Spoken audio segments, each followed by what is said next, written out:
Okay, here we go again. I'm gonna check my mail. I guess you made it through part 1 and part 2 if you're still here. This is part 3. Uncut, uncensored. What you see is what you get. Blurred, out of focus, ugly, good, bad, and ugly. Part 3. The Tennessee, Texas, West Virginia Squatch out. Did Bigfoot find us? Or did we find Bigfoot? You're just gonna have to wait and see about that one. Hey, I got a shout out. Well, not really a shout out, I guess it is. There's a couple of guys that I think they're in North Carolina, I believe it is. Some young Bigfooters. The guy's name is Rick, and I think his partner's name is Hawk, I think. And it's an official Forest of Monsters. Young group of Bigfooters. Really like these guys.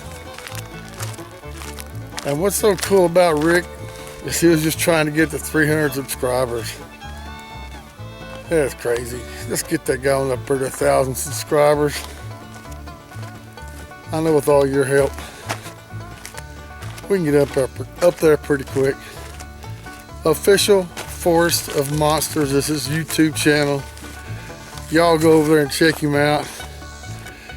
And leave a comment on some of his videos and tell him that the Squatchin Cowboy sent you over there. I think he sure would like it. But y'all do that after this video. Tell me if y'all liking these hour-long videos. I've never done an hour-long video before. I kind of like it. And the uncut and uncensored part's pretty cool too. Tell me if you like the music too, I'll even dance.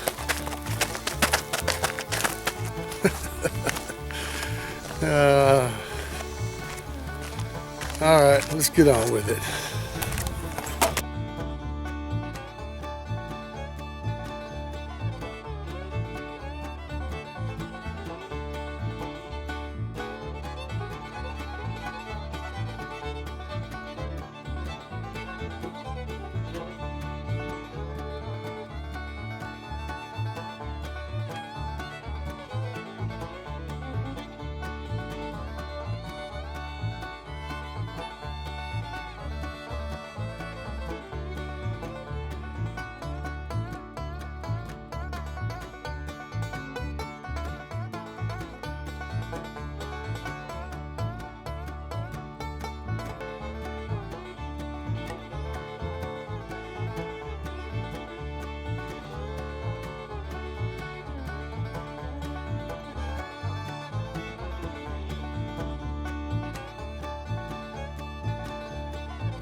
whatever it was, let loose. It was a combination of a bark slash laugh. Just the most demonic, evil sounding laugh you had ever heard, but it started as a bark. And since this happened, I found a couple of videos on YouTube that play the exact same thing that I heard. It's exactly what I heard, and they were on Sasquatch videos. People say that was a typical sound is what I've heard. I didn't see it making the sound, so I don't know. But all I can tell you is I'd never heard it before. I had never been more scared. Instead of reaching for my phone to record it, and this thing let out about, within a 2-minute span, probably a dozen of these barks slash laughs. And in that time, I had my gun in my hand, not my phone. I had thermal there. I had audio recording equipment. I didn't reach for any of that stuff because it never entered my mind. And that's what I'm here for. I've been doing this for 6 months, and I have all this equipment, been on all these expeditions, and been ready to capture something, and when the crap hits the fan, I fold. You know, why? What is it about us that does that? I mean, there's the fight or flight instinct, and I've always thought to myself, if it came down to it, I would fight.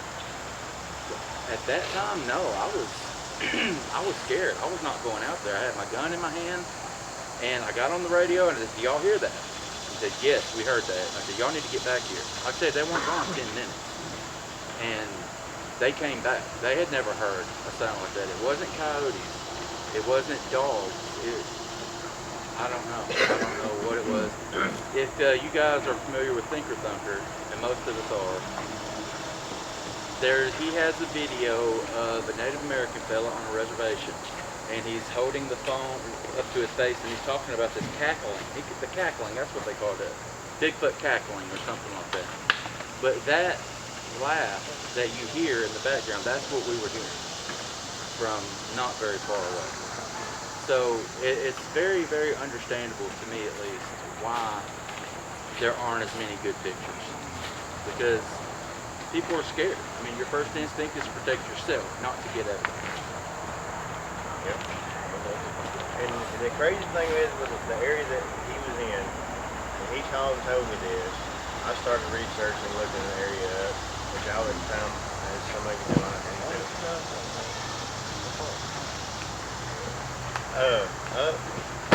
Pick up. I can't fly. When I took off to do the research, and I was like, okay, I went through hyenas, everything. I'm like, okay, is it this? I think it's this. And he basically was like, oh, ain't none of that.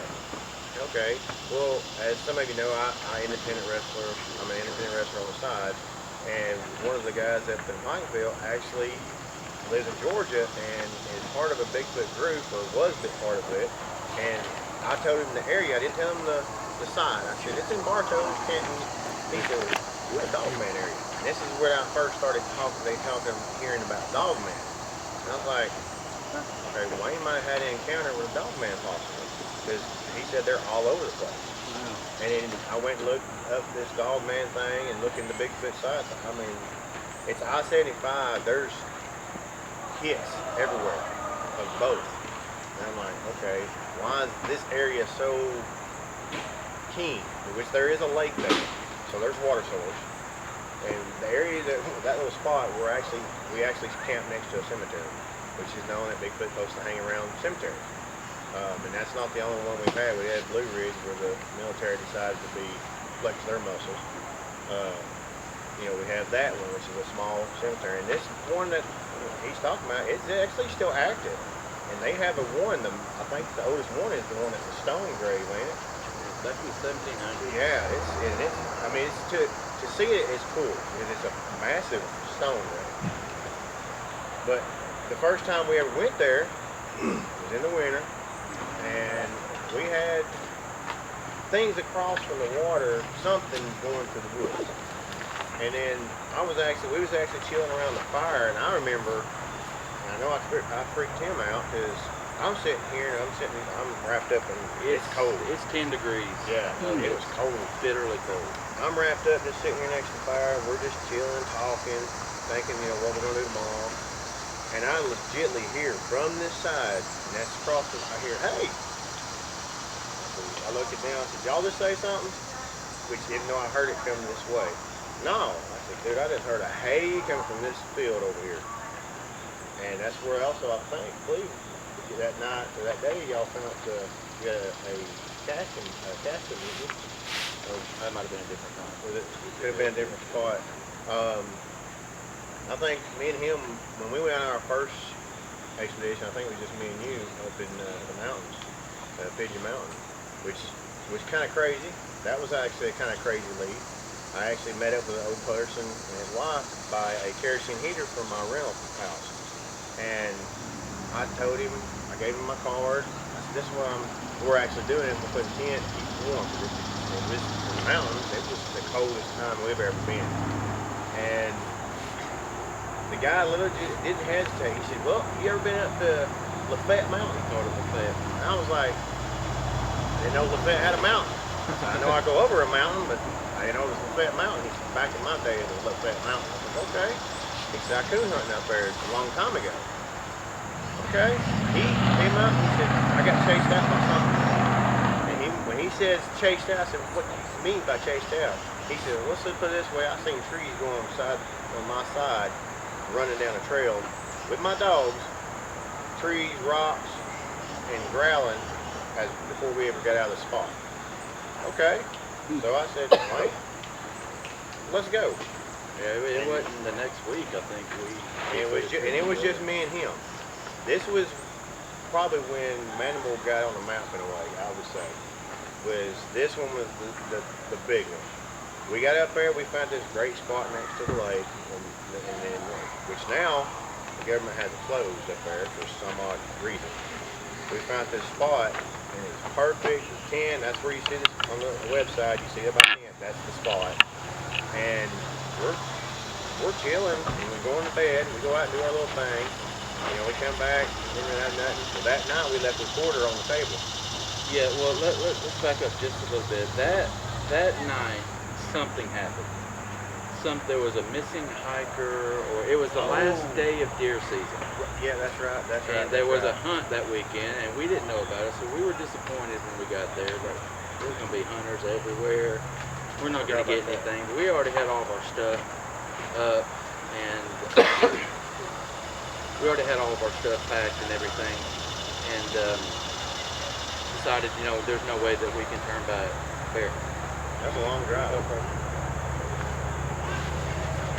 Yeah, and we decided that we weren't gonna, there's no way we're gonna turn back, so we'll at least camp, no matter what happens. So I stopped in and I talked to the ranger, the guy that, he's kind of over the mountain there, the recreation, and I asked him, are we allowed to tent camp up here? I know there's a hunt going on. He said, yeah, just pick a spot, it's fine.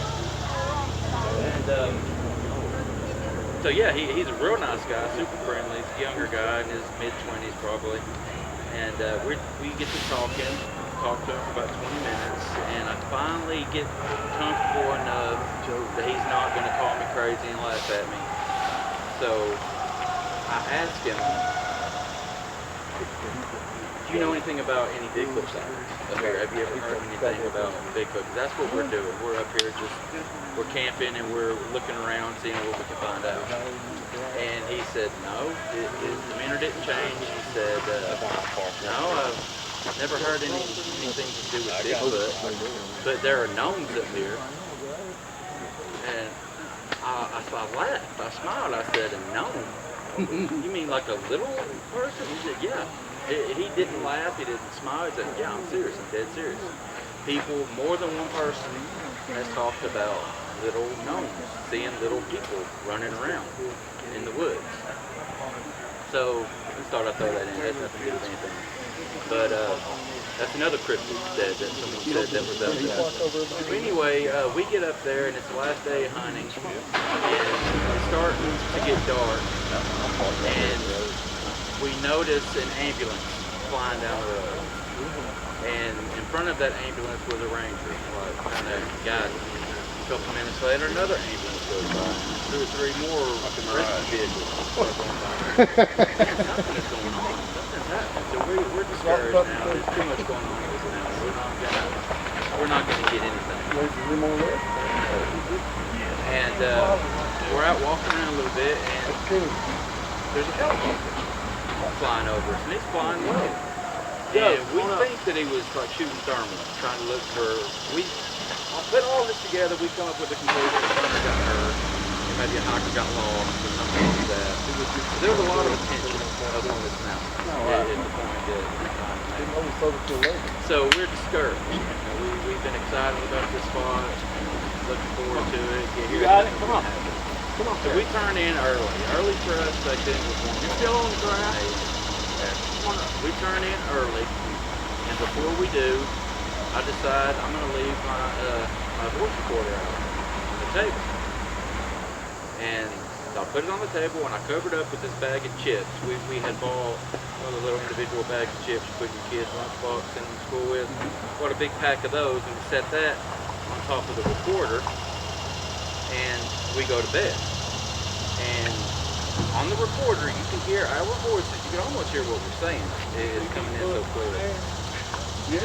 We're talking. As people do, talk for 15, 20 minutes before you go to sleep, and then you nod off, fall asleep. So 5 minutes after we fall asleep, we start to hear this. Like footsteps. And it's coming, it's getting closer and closer, and then the footsteps stop, and you hear a bag of chips rattling, rustling. And we're asleep 20 feet away while this is going on. I have no idea if any of this is going on. These bags of chips are moving, and they stop, and then you hear a loud thud, and then little feet. Well, it sounded like little feet running on. And then the big feet start following. Obviously, we didn't see any of this. It's all speculation that we're putting it together in our head. Sounds like Mama carried up the baby, got her a bag of chips, threw him down, he took off, and Mama followed. That's what it sounded like. So we still have this recording. We also had our little trail on the backside. Yeah, tell us that. He actually got some cool lights. There was motion lights. All this cool, wasn't it? Somewhere cheap, yeah. Little Don Shore, and we got some camo tape. We camoed them up. We hung one up in a tree where we was going behind our camp, going up in the hills, and there was so many tree structures we saw up there. I mean, I was like, I heard them 3 grunts. I said, I'm not thinking on 3. Dude, not happening. They went down there the next day to the rock site and actually smelled a skunky, pungent smell. And they looked down off the side there, and they think they saw a possible nest in the muddied areas. It's dried up when the lake's not been overflowing. We ain't been back yet, but we will be going back. But that's after that, the rain. It drowned us. Yeah, it just rained, drowned us, weakened, and killed us. And in between that experience and the first experience of Big Mountain with the recording, there was one sandwiched in there, and that's where we got our thermal images, our thermal pictures. The bed is the best evidence we've collected as a group so far. That was the thing. We heard we went on a walk up the gravel road and kept hearing a metallic sound. Like if you've seen Saw, little Dick Saw has his tricycle and his twig, that's what we've been hearing. It put me in the mindset of someone pushing their child on an old rusty swing set. That's what was in my mind when I heard it. But we're in the middle of the woods. There's nothing metal, except the vehicles. You know, everything is wooden up there. Everything's wood and just earth.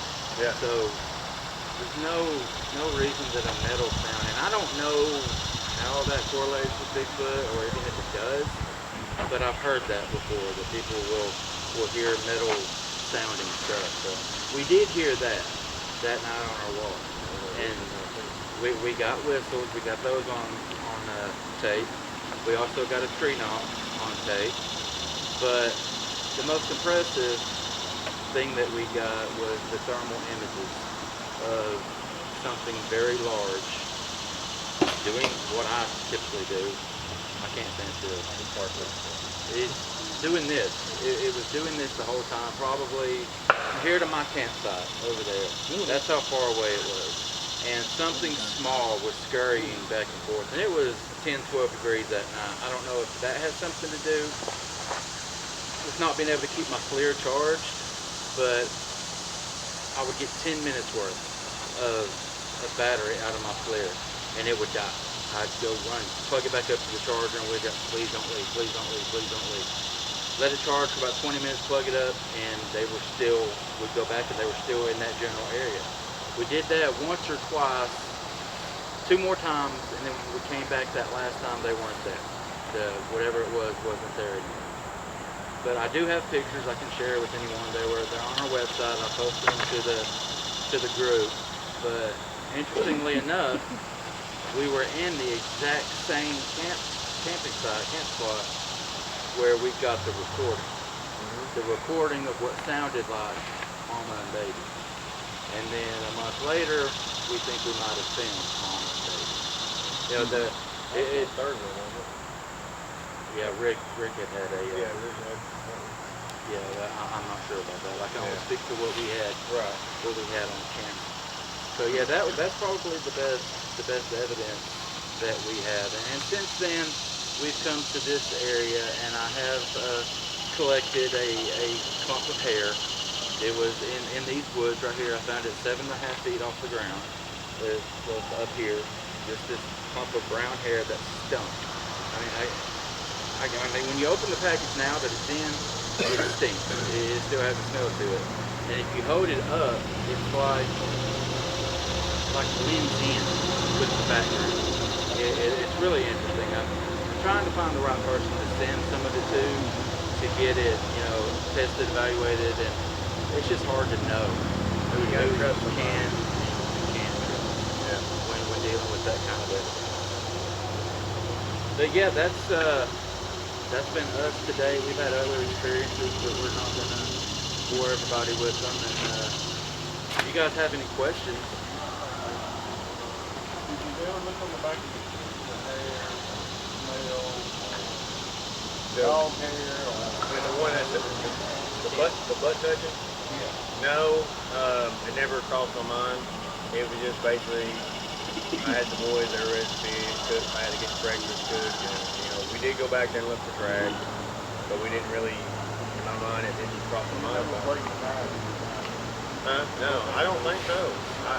Like I said, the tent, it did poke through the tent, because I mean, you got a point on a knob. I mean, it did, but I didn't, you know, it was like really, really gentle, because I didn't want this thing, if it was a possible bear being stubborn, I didn't want this thing turning around, because the next thing he's going to do, he's going to, you know, bite me, you know. I'm right there. But yeah, that's a good question, but no, I never thought about the hair or nothing. Hey Jasper, did you ever talk to the guy in the camper? He was gone. I don't know when he left. And he was nobody there when we woke up. Still stayed there and you just went back later on and talked to him? No, I never saw him again. I don't know. It was like a ghost. I mean, it might, like I said, I think his guy was. I wouldn't say he was homeless, because I think he was one of those. I'd say like him. He traveled. You're a drifter. You know, just chilling in the area, drifting by. And, you know, you don't have much money. You can't pay for $10 for. Plus, with a camper, you're gonna pay more. it would have been nice to talk to him after the Oh God, experience. yeah. Wayne, have you ever looked at the hair under a microscope to see if it's clear or hollow? No, I haven't done it. I really, to be honest, I wouldn't know what to look for. Well, I've seen pictures of them. What they claim is, human hairs. Take some of your own and kind of compare it to the. Yeah, I mean, Yeah, I can certainly do that, and I'll do that. Put Have- some hair in my I have one more question on the chips. Were there any chips missing?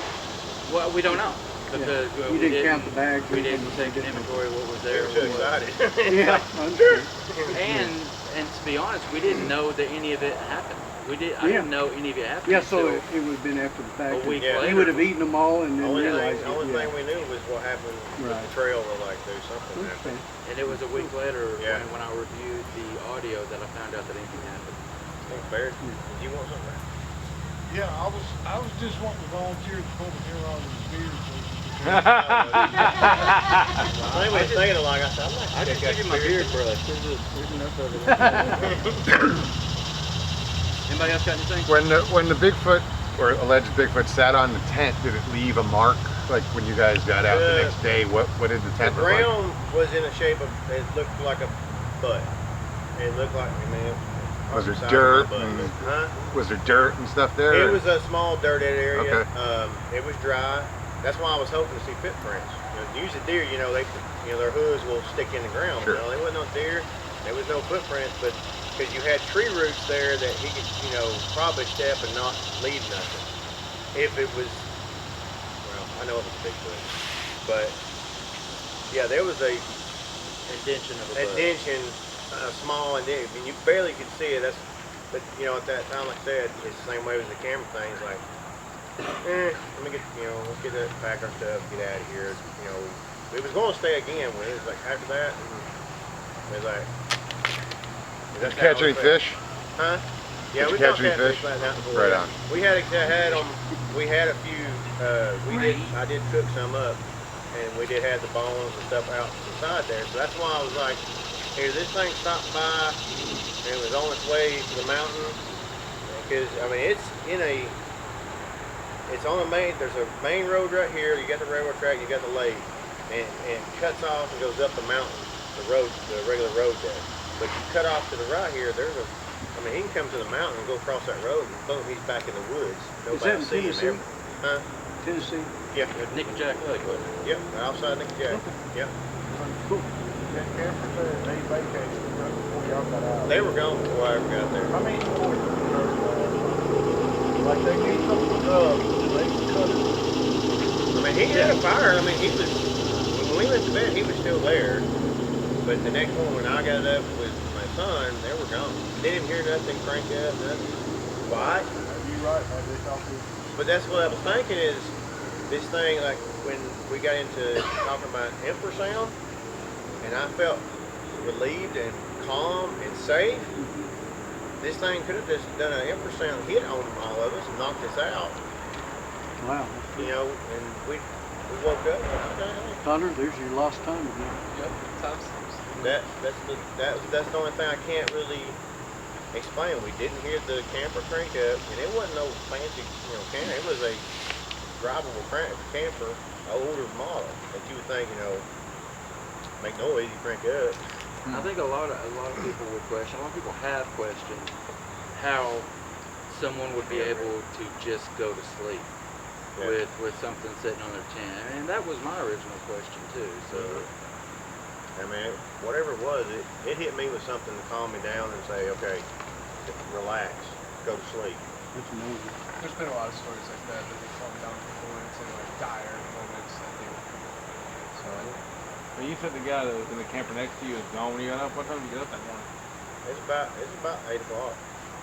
He was already gone by the morning. Cause with the drifters, they're gonna probably get up. They ain't stupid. They know traffic, and they're gonna go. And if he had somewhere to go, he was gone. Or if something knocked on his door, I wouldn't blame him to leave too. Probably looking back there and saying, I guess they got eaten. I guess he's coming for me, so I don't know. So that's the only time I can't explain. That's why I said it has to be a Bigfoot. And then everything with the infrasound, it somewhat goes together. Because, like I said, I remember laying there, and I'm staying awake. And when your adrenaline's going, you've got your kids, you're there. And I'm sitting here like, okay, this thing ain't moving. And out. I mean, I can't explain it.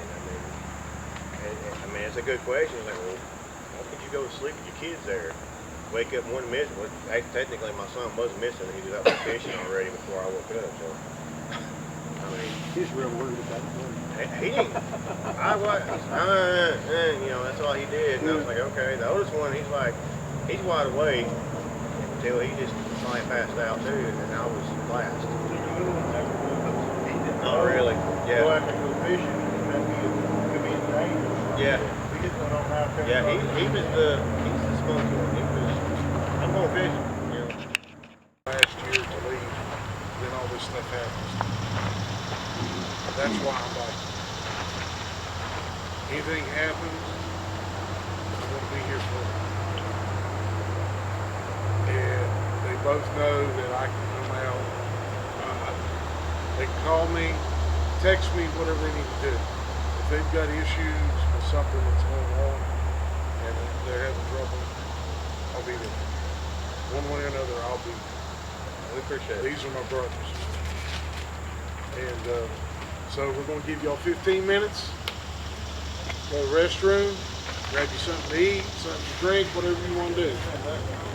We're good. If you guys want to meet other members or animals, what are you doing way over here? I will.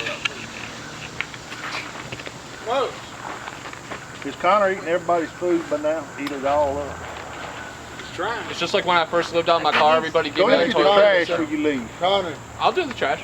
Okay. Connor, that camera's on right here. That's why I ain't letting him inside. I'm sorry. That's my personal stuff. You won't have no toilet paper left either. Connor, the door's off Wednesday unless you have to go to the restroom.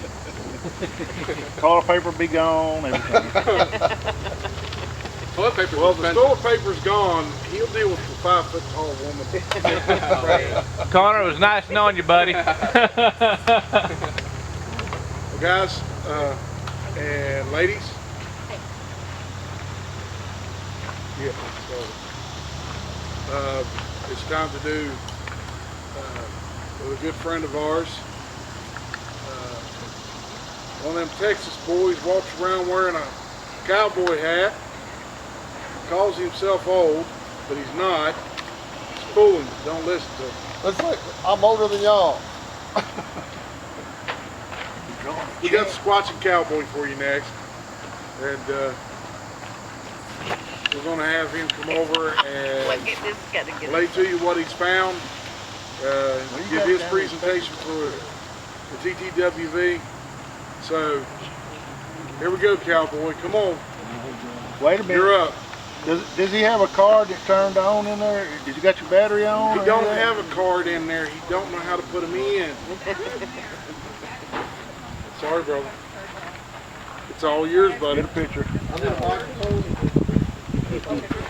First off, I'd like to thank the Academy. I'd like to thank my wife. I'd like to thank Mogs, who's walking in late. I don't know what to tell y'all. Y'all already heard my stories, but Might be late, but at least I made it this time. so I'll take questions. Let's go. Questions? I haven't heard your story. Oh, God. Yeah, neither have I. I knew there was going to be one say that. There's two. That's the second one. Yeah. I don't know what he's When me and Keith started doing this, we've been camping for 30 plus years together. And we decided, I think we was out bass fishing or something like this. We heard something in the woods and I said, man, that sounds like a Bigfoot. And Keith said something like, man, you believe in Bigfoot? I said, well, yeah, don't you? He goes, I don't know. So we started talking about it, went on and on like that. And so we said, started talking about when we go camping, why don't we just, you know, go do a little Bigfoot. And so my wife said, yeah, why don't y'all videotape it while y'all out there Bigfooting and put it on YouTube? And I said, oh, that sounds pretty good. I guess I could do that. She goes, the Squatchin Cowboy. That's where that And goes. it was born at that time. It was born at that time. It was going to be the Squatchin Cowboys, but King goes, no, it don't sound too cool. So that's how it becomes Squatchin Cowboy. The first real, They're happy to see you, cowboy. I'll tell you, my fan club, I'll pay y'all later.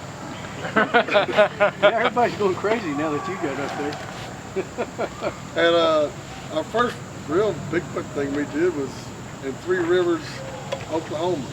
Your head's cut off. I told you it was crotch, you wouldn't listen. And we went out there, we stayed primitive camping, not around anybody else for miles.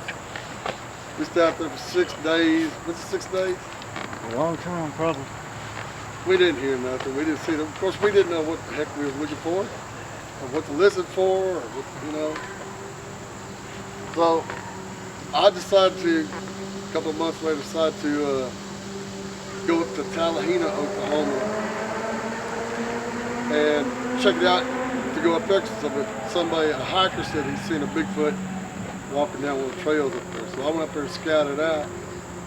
I did my videos about 15 minutes long, so you don't get bored of them. And I checked it out. I made a video of Oklahoma, up in the trails of Tallahena State Park. And a buddy, one of my good friends now, Keith, he told me not to say his last name because people are wanting his autograph. He contacted me and said, hey man, I live up here close to Tallahena, and I had an encounter with a Bigfoot when I was 15. Was it 15? I think so. And I said, well, tell me about it. He said, it was, back then it was just real skinny, narrow logging roads. And he said he was riding his four-wheeler down there going to do some hunting. And he said this Bigfoot come out of the creek. And he said, this is exact words is what he said. He said, it looked like somebody grabbed a poodle and dipped it in some water and stomped it on the ground and went walk across that creek. And he says, dumb butt me, I jumped off my four-wheeler and went to chase it up the hill. He said, I got about halfway up the hill. I said, what in the heck am I doing? He ran back down, got his four-wheeler, went back up there to his house, his mom. He said, what's wrong, Keith? He said, I just seen a Bigfoot. She started laughing at him. So he contacted me, and me and Kenny went up there. I never met this guy before in our life. Never met him before. He lived. How come the ground vibrates? Is it because their feet are bigger and they're bipedal? That's the sound they're going to make? They can, because of the way their foot is structured. They have that metatarsal break in their foot. When they go to set their foot down, they can slap the front part of their foot, therefore make a bigger sound. So when you hear that, you know it's probably bipedal before you identify it's on two legs, just because of the We kind of step sound on our of it. heel and roll, you know. Right. Yeah, we hit heel first. They Yeah, they hit just front of the like foot and they're then walking heel. like duck or something like that. All Just your flop around. When you jump down off of something, I have a question you come about down the with that. eyes. It's like how many times more you Do actually. each of the 5 types have different types of eyes? Because now we're hearing No, stories not of all of them have different eyes. Yeah, there's stories about different colors and different things that they're capable of. Bigfoot in Kentucky have green eyes. Not all Bigfoot in Kentucky have green eyes. Okay. Only certain ones that are living in cave systems, Have green like eyes the because they Mammoth can- Caves, the Carter they can Caves, see. so on and so Okay. forth in Kentucky. All right. Because they're more in the dark at night. Okay, so the green eyes are the dark. Okay. They don't come outside of that cave system until it's dark. It's the same thing as when you guys use Almost like FLIR. heavy. When you use FLIR, if somebody turns around and shines a real bright light into the new style lights that are super bright and super white, shine into a FLIR and see what happens to it. Shuts down. Their eyes do the same thing. But that's only one clan, huge clan actually, that does that. They have yellow eyes, they have green eyes, they might have an orangish eye. So they have different eye colors just like humans. Or is it The different way they reflect. okay? Okay. And if you see one and it's got red eyes and you're not shining light in that direction, run to the highest hill and dig a very deep hole to the bottom of that hill. I've heard yellow, red, and orange. Wait, say that again now? Yeah. Red is You bad. see one that's in the woods and all you see is, and you got your light pointed down and you're watching where you're walking and you see red eyes and there's no light reflecting in that direction, find the tallest hill you can find, dig a hole to the bottom of that hill and cover yourself over. Well, you finna die. They're pure evil. Do their eyes have, like, I hate to compare it to bioluminescence, but I mean, they can glow Yes. if you're not shining any kind. I mean, deer, you know, we all shine. The and only get ones the I've ever reflection. seen that had what we would call bioluminescence is the ones that have red eyes. Okay. And most of The rest them are are the gonna be a Gugway reflection and of some light Janoska source. type that have the red eyes. Okay. You should have been something about the green-eyed ones. Well, back, I heard a story about the green well, ones why did I having bring that up is because back where I'm from in Chickamauga, Georgia, we have the Chickamauga Chattanooga battlefield, and there's a story of a creature there called Old Green Eyes. Mm-hmm. And I think Wayne, where'd he go? Okay, he's not here. He's not here right now. Yeah, well, he read the story that it's that night we all was out there, and their own got attacked. There's a theory that this type of Sasquatch creature that had been spotted during the Civil War, spotted back then by the Cherokee in the area, and it had the protruding teeth, the fangs. Gugway. Yes, that one. I'm not going to try to pronounce that. Yeah, I'm going to practice at home first. I've heard all the stories about that one that's down there around that battlefield. Yeah. And if you look back into the times of the Civil War, there were people's bodies that disappeared on battlefields. Yeah, so you think it's one of the Gugwa? It can be a Gugway or Janoska that may have grabbed that fallen soldier. Okay. So, guys, they'll grab a dead body just the same as they will alive. And all these types all make tree structures? Yeah, they'll make tree structures. But if you find a Janoska's tree structures, they're supersized. They're not like the one I They're found. not this tree right here. They're not the little trees around here. They're the ones you can barely get your arms around. Oh, well, the one tree structure I found in the park was actually right near a cemetery called Hunt Cemetery. It's been there forever. Trees about that big around, all forming a teepee shape. It's type 1, 2s, or 3s. Do they use those kind of like hunting blinds or something? They get in them? No, it has a meaning to it. Okay. Communication? Yes. Communication? This is our ground. Yeah. So that's like a, hey, this is my area, stay out. Yeah. Okay. They're telling other Bigfoot to stay out. Not us. Somebody's here, you know. Yeah. We occupy this ground. Stay off. Go ahead. Is there any good advice for women Bigfooters to just go out on their, just the women go out as groups or? Never, ever, any woman that goes out, never go out when you're at that time of the month. It's common sense.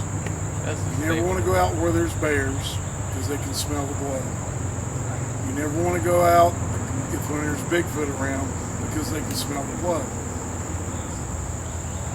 And I'm looking at all three of you. All three of you have blondish hair. So, and you know, I understand you may be past that age, but don't take your 15, 16-year-old daughter with you. And she's got blonde hair. And she's on that time. Because moms know. Moms always know. I don't care if you're 2,000 miles away like I was from my mother. She knew when I was in trouble. Yeah, that's true. But that's the best thing I can tell you. Never go out when you're in your time of month. Or when you're super grouchy. I know we have quite a few women, people are coming because we see them online doing their thing in the woods. I come up on them when I'm turkey hunting and all that. And they're some of the most bravest people you want to look at in the woods. They put out reflectors and lights and throw up every curtain they got. They want to come bring them into it. I'm not saying, and they all pack and heat too. That's another thing. They all pack and heat. They don't fool around. Might be for me and you, because they're scared of what might come up. Stupid people. But they all pack and heat and they have results. I think women have results. And most of their results come from young juvenile males. Yeah. The ones that don't know their own strength. That don't know they can take a bullet from a .357. Are they You more take a bullet dangerous, from a the younger 44 ones, Magnum. juveniles? Huh? Are they more or less dangerous? They're more dangerous. They don't know. They don't They know. don't have the anything. common sense. The alphas are the ones that know. What was that you said about 357? That ain't gonna, he's saying 357 won't do no good at all.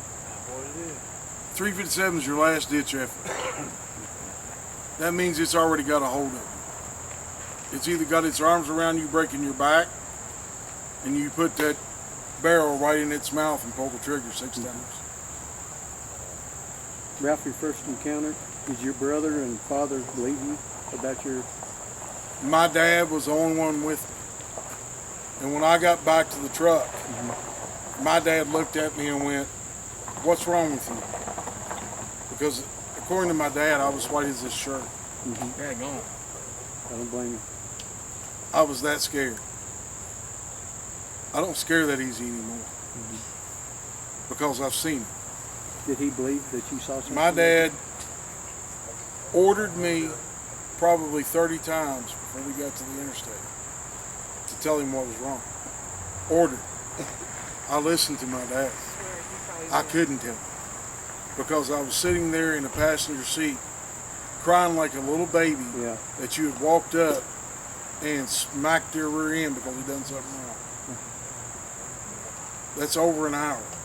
I cried. I was that scared.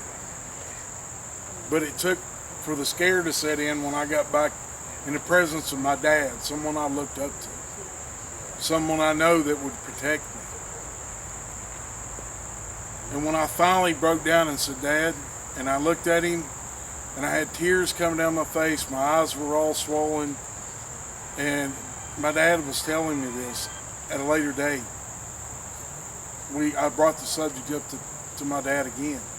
Many years after this, he said, "Your face was swollen from crying so much." He said, "Your eyes were almost completely shut."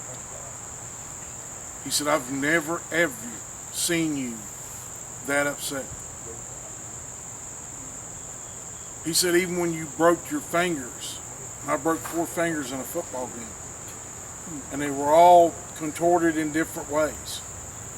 And you know how I got my 4 fingers put back in place? They had to... No. Reset yourself? The coach walked over and went... He did? And popped them right back in place. He said, "Get back out there and kick their butt." And I went and done it. Never taped them. By that time, the pain, you're ready to kick something. Yeah. Well, we were winning, so it really didn't make a whole lot. I could have stayed out.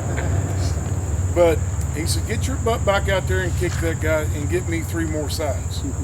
So, the type you mentioned, you said there's 4, 5? There's 5. Yeah. Which ones do you think we mostly have, like in Tennessee and Georgia here? Type 2s and Type 3s. So the one I saw was probably a type down in Helen, Georgia. Type 1s have been pretty hit hard by Type 2s and Type 3s and Type 4s and 5s. I couldn't really make out much detail because of the distance on the one I saw down in Helen, Georgia, but all I did was stand and watch it, so that'd probably be a Type 2 then? More than likely it was probably a Type 2, and if you could have seen its face, we'd have known more. Do they interbreed? And like you have a Type 1 and 2 mixture? No, if a Type 3 I mean, they clan could comes probably, upon a Type 1... physiologically, couldn't they? I mean, if they wanted to. Hypothetically, could they? Here's the thing, guys. Humans, no matter the color of our skin, we're all the same inside. Right. Yeah. Bigfoot, no matter the color of his hair or his skin color, they're all the same. The thing is, they have prejudice against the other types. Okay. And the one that every Bigfoot is scared of is your Type 5, which is your Janoska. The ones that eat each other, yeah. They'll eat the other Bigfoot. Type 3 doesn't like Type 1s. They don't like Type 2s. They don't like Type 4s. So they don't mix together. Okay. They go out, and when they get together in the spring or the fall, depending on whenever, the Mating clan season. has raised, females and young males, and they can swap family members for new blood, they do it. And then they do it every year. It's not every 2 years, it's every year. Because the Yahoo in Nicholas County, West Virginia, disappears in March and April. But then you can go to, what county was that? Knox County, Ohio? Knox County, Ohio, and hear a Yahoo. Okay. And They don't live there. So why were they there? Yeah. Okay. Are they like us? Do they? Well, not all of us, but do they mate for life? Or? That's a good An question. alpha male and alpha female stay together for life. What about youngers? Any beta male that goes with a beta female, that's a Life. lifetime together. Barry, No matter you your said, ranking in the clan. Barry, you said when we went up around Walton, West Virginia, they was known to be more aggressive. Yeah. What type Throwing would you rocks. say? Type 3s. Threes? Yeah. Go-go? No. It's the human type. And the reason they're aggressive is because people up there shoot at them all.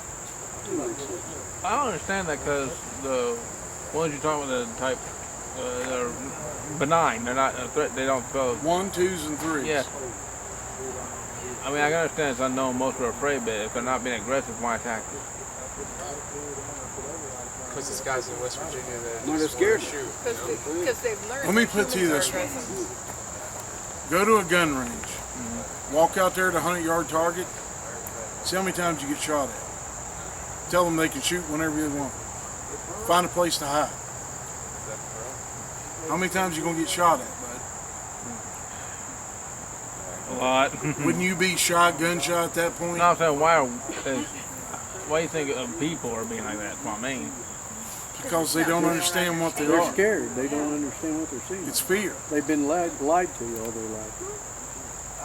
Have you heard the reports about the military raises them? You know, of course they have children once, breed them. They've tried to genetically alter Bigfoot, from what I understand. But every time they capture a Bigfoot and take it into captivity, it dies shortly thereafter, 2 to 3 months time. I heard the reports how they like literally use the ones they breed to find the free ones. You know, use their skills to. Well, no, they quit that. They quit it for the reason of is because those creatures died. You know, in 2 to 3 months after being in captivity, it's just like anything else. We gave them the COVID, basically. No, It's just like the they cheesy probably pop. can't- Yeah, they know they exactly- get our live in diseases. atmosphere, yeah. Do they know exactly what they are? The government? I mean, Yes. genome study and all. They've done every possible scientific Connor was talking about the body they found. They took back to the hospital.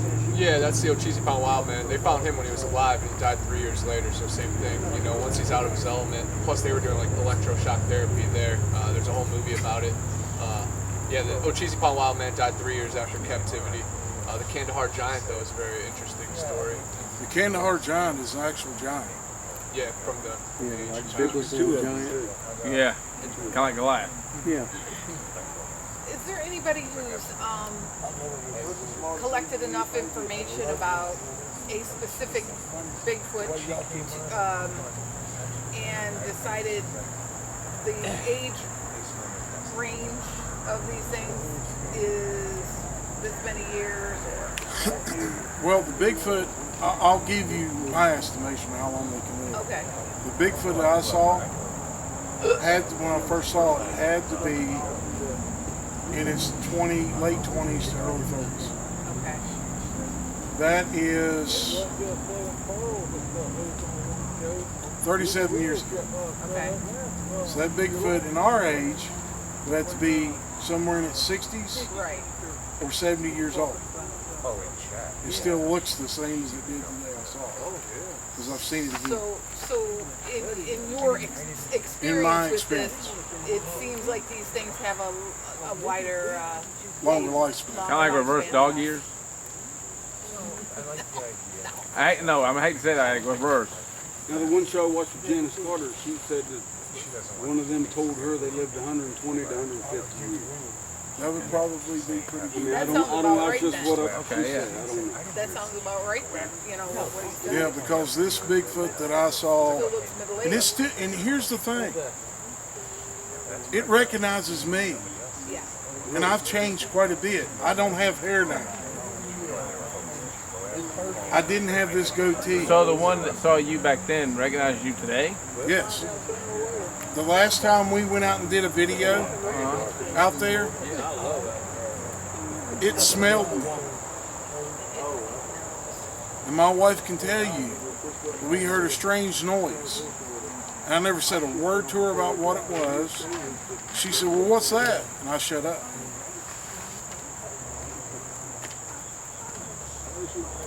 my buddy that was with us, and he's got Bigfoot on his property. He's dealt with him since he was 5 years old. And he's only 3 years younger than me. Longer than I have. Those Bigfoot recognize him every time he's anywhere where they go. And he's dealt with 3 different clans in 45 years. So going back to where I had my encounter, it recognized me and Kelsey. Yeah. If it got your scent, it'll recognize you. It'll know you. Fox lived what? Probably 60 years, 70 years maybe? I know it's 50 years with Bigfoot, but... Well, the thing is though, when they told Janice's account of that long of living with those creatures, we don't know how old he was when he started in there. When the grandfather actually started messing, letting him come around. Yeah, I always pictured him as like really young, but he could have been... He could have been 30s or 40-year-old creature. Right. And then another 50 years, so he's 90 years old. And by the time that he passed, when Blackie took over, he could have been 110, 120 years old. Yeah, I think they lived way past 100 as well. That's why I thought like 50 was weird, you know. But I you're mean, right. you look at it this way. There's been mountain men that have told us when they went west into the Rockies and everything else, they've seen these creatures. They drew a picture of this creature. Very great detail. The American Indian have drawn great pictures of them from what they've seen. They're on our totem. And you can pick up somebody that's in the late 1800s, 1850 when they started in the West, and go to 1950 and two different people see the same creature. So that's a 100-year span. And it didn't change much in appearance. Yeah.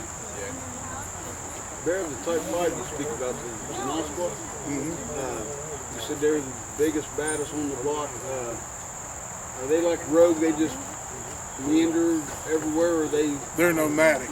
They That's never what stay in a place more than what I've seen or what I've heard more than a 2-week period. Because they decimate the population of game. They constantly eat, in other words. Yeah. When they go out to hunt, they might kill 10 deer. Holy moly. For a clan that's 6 of them. So they travel together? Yeah, they still clan out. Anywhere?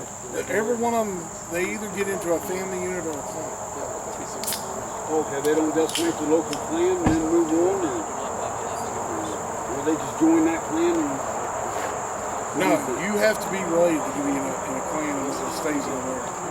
You have to be some type of relation. So what would happen if a local clan, one of these things come in their area, they hide until he moves on? Or the big male will challenge it, and when it kills the big male, then the rest of the clan will hide, run from him.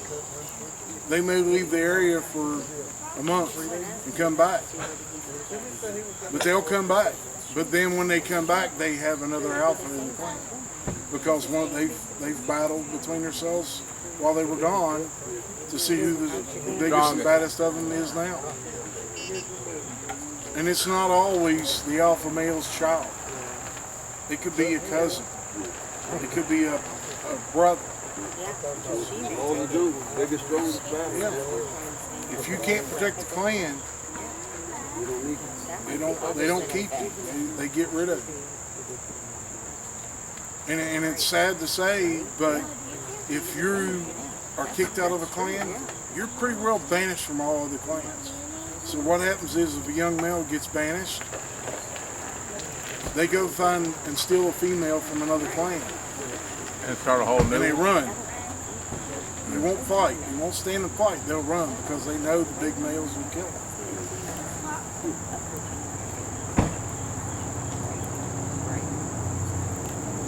We have a question. Like, okay, with women, when you say like if a male comes out and come at you, you stand your ground and be aggressive towards them. Would that be the same for a female? Are we to be? Are you by yourself? Yeah, say in that instant. You're by yourself? Yeah. No. Be more Don't stand your passive. ground. No, don't. Don't stand your ground. Be more Start backing passive. away, going, hey, I don't want no trouble, just leave me alone. Don't turn your back, but talk to them in your mother voice when you talk to your children. Okay, that's why it's important. Do you make eye Going, kid, I told you. No, don't look them straight in the face. That goes for everybody. That's a, Dominance. Yes. no, it has nothing to do with dominance. Females in a clan, the alpha female never looks into the alpha male's face. Right. What if an alpha female, have you ever heard of an alpha female approaching another female? Almost like, you're on my territory, bitch, get going. Right. Yeah.